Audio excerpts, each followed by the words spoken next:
Well, hello there and good afternoon. Thank you for joining me. I am Frost PDP, and today I'm really honored to bring you a small thing, a 105 subscriber special, because we have 105 people according to YouTube as of this moment, and that's really mind-blowing because, I'd hover around that 99 mark for a while, and I'd always wondered,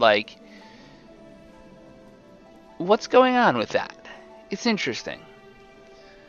And then it went over, and now we're like 5 over, and I'm saying, well, that's really awesome. And I know some of you guys joined from Reddit, and I know some of you guys would just bumped into me while cruising much better YouTubers than I, and been like, oh, this is an interesting challenge, and let's watch them go through this. And it's like, wow, guys, thank you.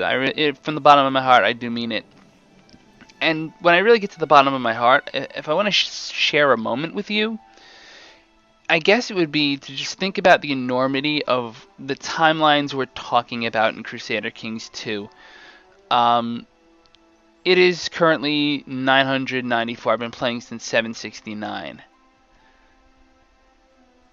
Or 796. I can't even remember which. It's like the number gets switched up in your head. I guess it's 796, but either way. The point is, here we are 200 years later. Now, 200 years is more than any human being will ever see. It is almost mathematically impossible for a grandmother to meet a grandchild who will be 200 years older than she will be 200 years older than. Even a great-grandfather. Right? Like, those are the numbers we're talking here. So this is something that imagine living at this time, is what I'm trying to say. It's 994, and all you've heard about the family of Fylkir Elifer the Glorious Afmunso, it has been tales dating back beyond his parents, their fathers, and others even.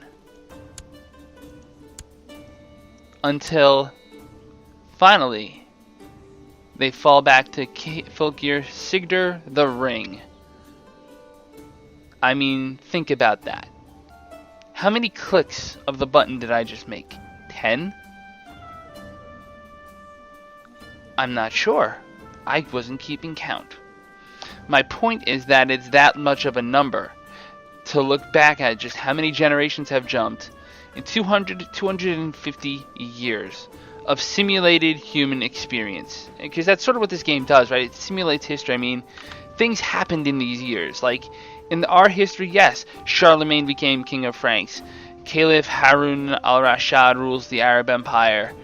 I'm going to give credit straightforward to infoplease.com. I'm not going off the top of my head on this one. This isn't my most well-known area of time in terms of global history. But you have the discovery of Greenland happening. It's actually in the game. They talk about it.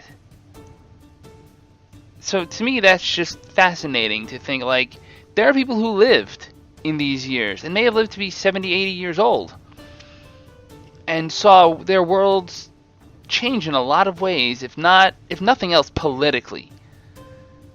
Kings and new rulers are coming in rather frequently when you consider that the United States is 250 years old. Is that about right? Yeah, close enough, right? And you sit back and you go, my God. Just that is a lot of life to have lived. As someone who can personally trace his history back to, on one side, thanks to a lot of work in genealogy my aunt did, to Germany in the 1600s, is as far back as I can go.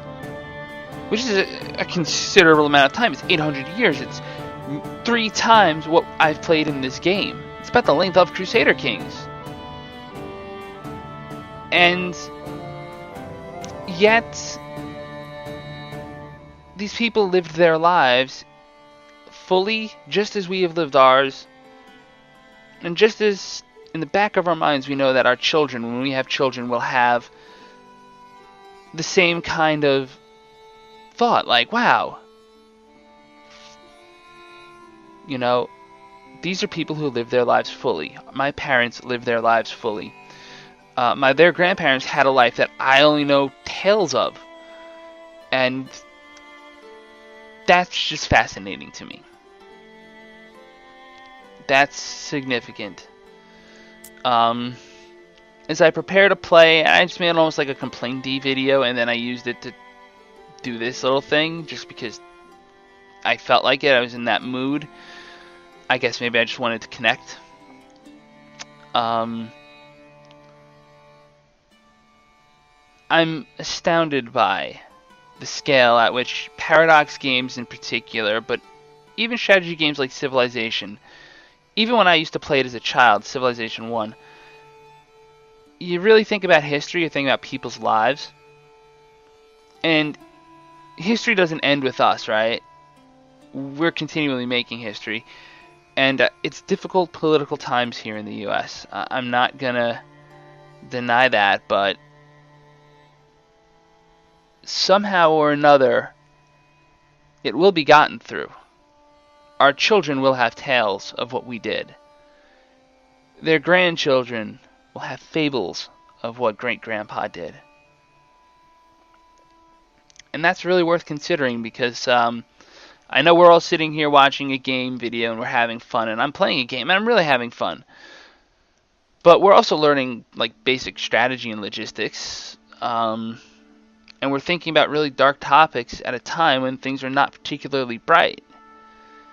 So I guess I could have broken out the After the End mod for this, but we have to stay strong, and we have to actually make sure we are engaged in our lives. I mean, like, it matters. You know, we don't live in the 1600s or the 600s when changing chiefs ruled everything. You know, like, let's get it together somehow or another. Alright? I got preachy, but I want to thank you all for joining me. I love the support you guys show me. As always on this channel, La Paz.